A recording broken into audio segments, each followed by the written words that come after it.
सबसे पहले तो मैं आपको एक बात कह दूं कि इस समाज ने चूड़ियां नहीं पहन रखी, खाल उतार के जूते बना देगा। लेकिन आप ये कहते हो कि नहीं नहीं ये रिजर्वेशन खा गए। देखो, ना तो रिजर्वेशन तुम्हारे बाप की प्राइवेट प्रॉपर्टी, ना ही तुम साथ जो जज हो आप रिजर्वेशन को डाइल्यूट कर सकते।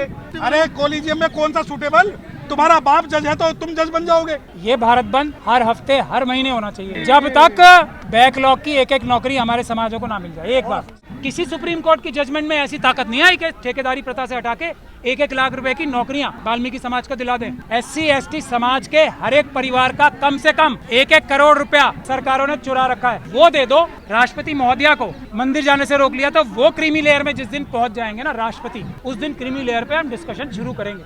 आप क्रीमी लेयर लगाइए, लेकिन अंबानी जैसा बनाइए तो सही। मुझे भी तो नचवा लेने दीजिए, रिहाना को, सलमान खान को लगा दीजिए क्रीमी लेयर। मीठा मीठा गप गप, फिक्का फिक्का थू थू, नून नमक है नहीं, मलाई में तुम बंटवारा डाल रहे हो। मुझे इस देश में सुप्रीम कोर्ट और हाई कोर्ट में मैं ज्यादा काम करता हूँ, पीछे भी करता हूँ, तो एक फैसला मुझे कोई भी बता दे, और ये ओपन चैलेंज है सबको, एक फैसला, सिर्फ एक फैसला किसी भी हाई कोर्ट का और किसी भी सुप्रीम कोर्ट का, जो SC/ST OBC महिलाओं को, गरीबों को, बच्चों को संपूर्ण न्याय देता हो या न्याय देता हो, एक फैसला पूरे देश में। और आज़ादी के बाद से आज तक से लेके अब तक कोई बेटी बचा तो रहे अभी। ये मैं जो हमारी हाथरस की बेटी है उसका केस कर रहा हूँ, जो हमारी दिल्ली कैंट की बेटी है उसका केस कर रहा हूँ। सरकार की पूरी कोशिश है, हाथरस की बच्ची का ही बता दूं मैं आपको, सरकार की कोशिश ये है कि उसकी सुरक्षा छीन ली जाए। उसको घर देने के लिए ये कहा जा रहा है कि तुम अपना ये वाला जो छोटा मोटा तुम्हारा जमीन है ना ये दे दो, तब हम तुम्हें घर देंगे। नौकरी आज तक नहीं दी, और योगी आदित्यनाथ जी ने खुद वादा किया था और हाई कोर्ट में वादा किया था। ये हैं वादे, और ये हाई कोर्ट के फैसले हैं जो आज तक दिला नहीं पा रहा। अब जो आपने पूछा सवाल आप बताएं। सर, एक जाति को टारगेट किया जा रहा है। ये जो समाज जिसका नाम ले रहे हो आप, और कुछ और भी समाज हैं, वो थोड़े जागरूक होके गर्दन तक पहुंच गए उनका हाथ। अब उनको पता है समाज के हमारे, और वो याद है आपको भीमा कोरेगांव, 500 तो चाहिए, 500 ही चाहिए, और 500 में से मुझे लगता है बहुत ज्यादा हो गए, और उनका हाथ मनुवाद के गर्दन तक पहुंच गया है। और अगर उन्होंने टेटुआ दबा दिया, मुट्ठी भर लोगों नहीं, तो फिर तो सबको न्याय मिल जाएगा। तो इसीलिए उनको टारगेट किया जा रहा है। एक बात मैं पर्सनली, मैं आपको बता रहा हूँ, मैं पर्सनली, मैं इस बात को यहाँ खड़े होकर कह रहा हूँ कि मैं ये मानता हूँ कि वाल्मीकि समाज का हमारे देश के संसाधनों पे सबसे पहला हक है। अगर किसी वाल्मीकि समाज के एक भी व्यक्ति का इस जजमेंट से फायदा होने जा रहा होता, तो मैं सबसे पहला व्यक्ति होता जो इसके समर्थन में खड़ा होता, पूरी दुनिया एक तरफ हो जाती। लेकिन ये वाल्मीकि समाज का सबसे ज्यादा नुकसान होगा इस जजमेंट से। इसलिए हमारा फर्ज इसलिए भी है, जो लोग वाल्मीकि समाज के हितैषी हैं, कि इस जजमेंट की पूरी ताकत से मुखालफत करें और इसको एक मौके के तौर पे इस्तेमाल करें। ये बहुत महत्वपूर्ण बात है, जो सबसे इम्पोर्टेंट ना सर, इसको, भर्तियां नहीं, हाँ, ये बात, और स्कूल कॉलेज की जब बात आती ये बात, है तो उस पर चुप्पी साधी जाती है। सर, पहले वाल्मीकि समाज, पहले वाल्मीकि समाज से शुरू करते हैं। ये जो हमारे सुप्रीम कोर्ट की जजमेंट, जो जजमेंट है एक के बाद एक जजमेंट, वो अगर वाल्मीकि समाज की इतनी सी भी हितैषी होती तो उनकी नौकरियां जो पक्की होनी चाहिए थी, किस काम की, सफाई कर्मचारी की, कोई जो सबसे खतरनाक सबसे मुश्किल काम है, उसकी नौकरियां पक्की होके उनकी 1 लाख रुपए की नौकरी लगती। आज 7,000, 8,000, 5,000 पे नौकरी कर रहे हैं। हजारों बार हमने पूरे देश में, हमारे जैसे ये हमारे गौतम साहब खड़े हैं यहाँ पे, एक पिटीशन नहीं लगाई है, सैकड़ों पिटीशन लगाई है कि भाई साहब ये हाथ जुड़वा लो, इनको कम से कम ठेकेदारी प्रथा से तो मुक्ति दिला दो। किसी सुप्रीम कोर्ट की जजमेंट में ऐसी ताकत नहीं आई कि ठेकेदारी प्रथा से हटा के 1-1 लाख रुपए की नौकरियां वाल्मीकि समाज को दिला दें। ये कर दें तो मैं इनको सैल्यूट करूंगा, अभी इसी जजमेंट के देने वालों को। नहीं करेंगे लेकिन ये, और साथ के साथ हमारा ये, पहले ये नौकरियां पक्की करो इनकी, ठीक है। और साथ के साथ जितने भी ये सफाई कर्मचारी हैं उनको 2-2 साल का एक कोर्स होता है ग्रेजुएशन का, शाम को सब वो ग्रेजुएशन कोर्स करेंगे, ठीक है।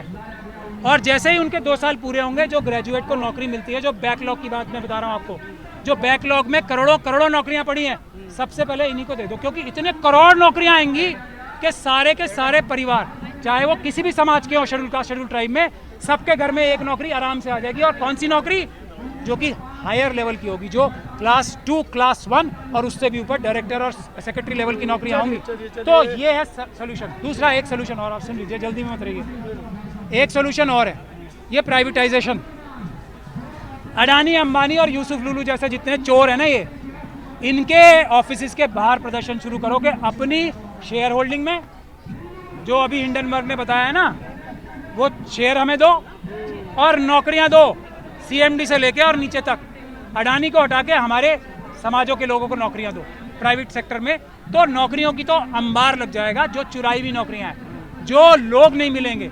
और तीसरी चीज, SC ST सब प्लान, करोड़ों करोड़ों करोड़ रुपया, हमारा हर एक परिवार का 1-1 करोड़ रुपया कम से कम, SC ST समाज के हर एक परिवार का कम से कम 1-1 करोड़ रुपया सरकारों ने चुरा रखा है, वो दे दो। उसके बाद हम जजमेंट पे बात करेंगे। मिले नहीं। सर आखिरी सवाल है सर, जो क्रीमी लेयर आया है, क्या ये संभव है क्या संवैधानिक तौर पर? देखिए, क्रीमी लेयर की बात मैं बता दूं आपको, इस देश में SC ST समाज का तो मैं गारंटी के साथ कह रहा हूँ, OBC के साथ भी यही हाल है।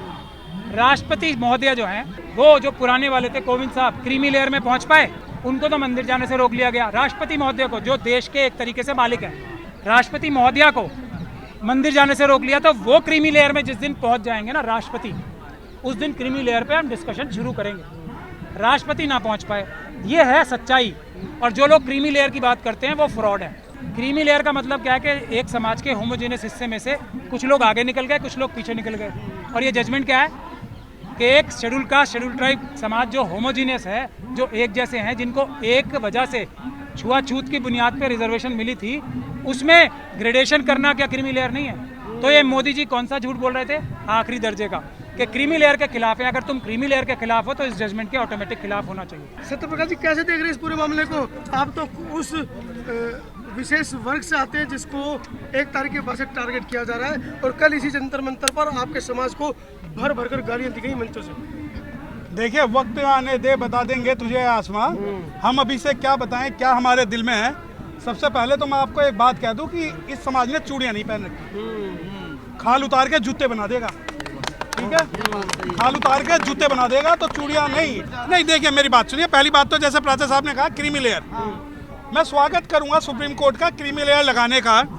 जिस दिन कोई भी चार, जिस दिन कोई भी धानुक, जिस दिन कोई भी महार, जिस दिन कोई भी मीना और कोई भी मुस्लिम अंबानी जैसी शादी करेगा, आप क्रीमी लेयर लगाइए, लेकिन अंबानी जैसा बनाइए तो सही।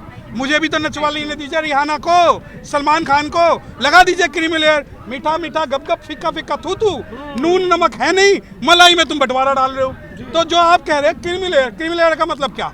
कितने चार, कितने महार, कितने मुस्लिम, कितने मीना भारत से 2 लाख 8 लाख करोड़ रुपए लेके भागे। मैं बता रहा हूँ, मालिया भागा है, मोदी भागा है, नीरव मोदी भागा है, और इनके ना जाने कितने लोग भागे हैं। अगर भाई एक बात तो बताओ वकील साहब, आपके छोटे भाई को अगर कुछ थोड़ा सा फायदा हो जाएगा तो आपको क्या दिक्कत आ रही है? देखिए, मैं टेक्निकल भाषा में एक बात बता दूं, जैसा कि प्राचा साहब ने कहा कि इन्होंने होमोजेनियस ग्रुप को हेटेरोजेनियस ग्रुप बना दिया।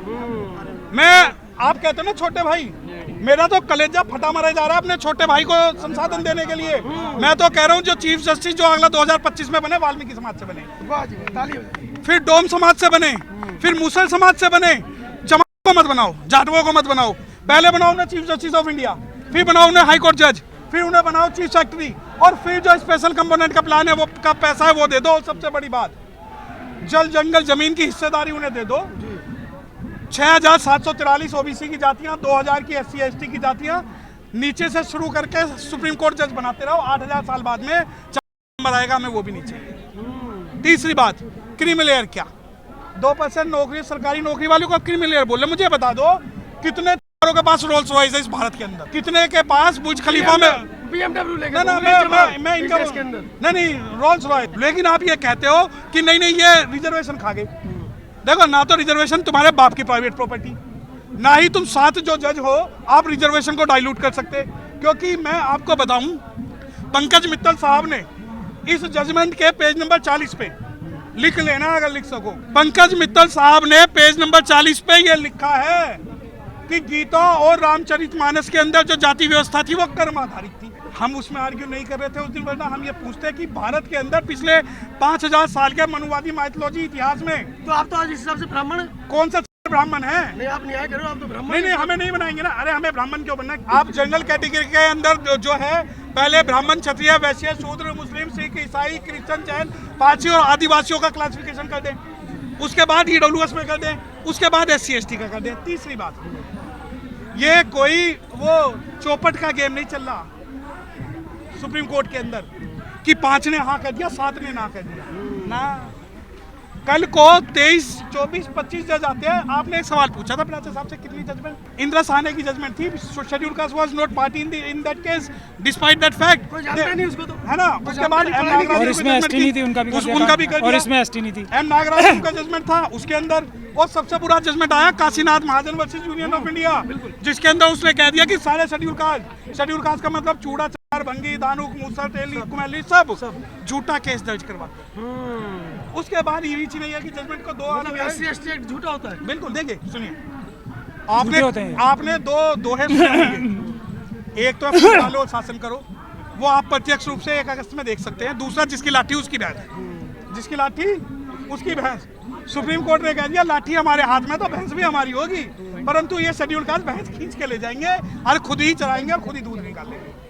तो supreme court, don't think that Supreme Court is supreme in India. Only the Parliament and the Constitution is supreme in India.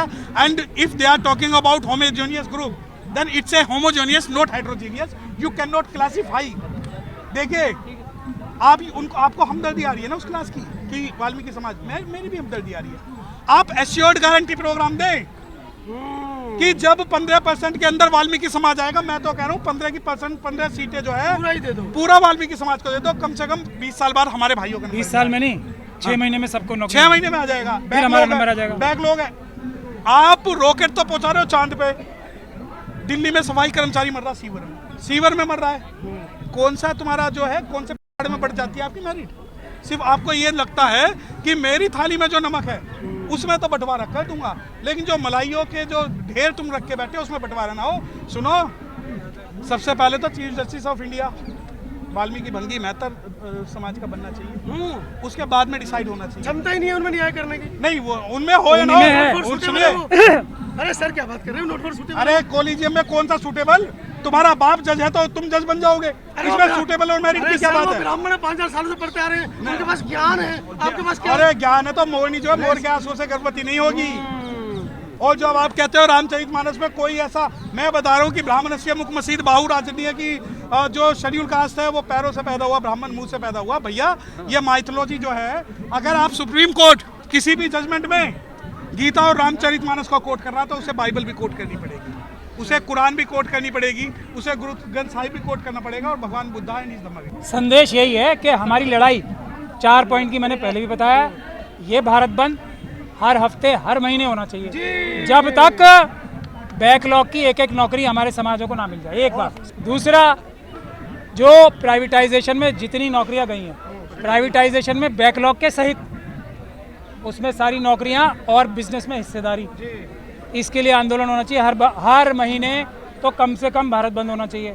तीसरा, SC ST सब प्लान, वो 1-1 करोड़ रुपए जो हर परिवार का है, जब तक वो हर एक परिवार को, शेड्यूल कास्ट और शेड्यूल ट्राइब के परिवार को ना मिल जाए, तब तक शांत नहीं बैठना किसी को, तब तक हर महीने कम से कम। और एक चीज़ आखिरी और जोड़ दूं, मुस्लिम समाज के लिए जो ये वक्फ के ऊपर हमला हो रहा है, वक्फ के लिए भी हर महीने एक भारत बंद होना चाहिए। ये हमारा सबको एक साथ कर लेगा। और फिर क्योंकि जब वक्फ पे हमला है जी, तो मैं ये मानता हूँ इस्लाम की शिक्षाओं पे हमला है जी। तो भारत बनने, दुनिया के अंदर इस्लाम की 56 कंट्रियां हैं, बिल्कुल ये दुनिया बंद हो जाएगी।